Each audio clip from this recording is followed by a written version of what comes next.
నమస్తే అండి, welcome to Sahasra logs. ఇది చూడండి, మామిడి టెంక పెడితే వచ్చింది లాస్ట్ ఇయర్. ఇది ఉగాది వచ్చేటప్పటికి ఎలా చిగురులు వచ్చాయో చూడండి, ఎంత బాగుందో చూడటానికి.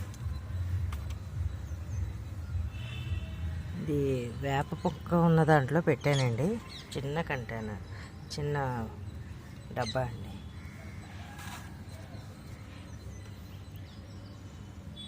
ఎంత బాగుందో చూడటానికి. ప్రకృతికి ఎవరో చెప్పక్కర్లేదండి, దానంతటా అదే ఏ టైంకి ఏం కావాలో అవి ఇస్తుందండి. ఇవి చూస్తే తెలుస్తుందండి మామిడి చిగురులు ఎలా ఉన్నాయో చూడండి.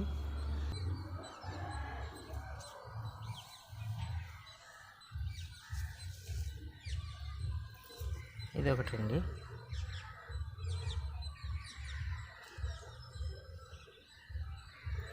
ఆ చెట్టు తత్వాన్ని బట్టి ఆకులు వస్తున్నాయి అని అనిపిస్తుందండి. చూడటానికి అందంగా ఉన్నాయి కదండి. నా వీడియో కనుక మీకు నచ్చినట్టయితే లైక్ అండ్ షేర్, సబ్స్క్రైబ్.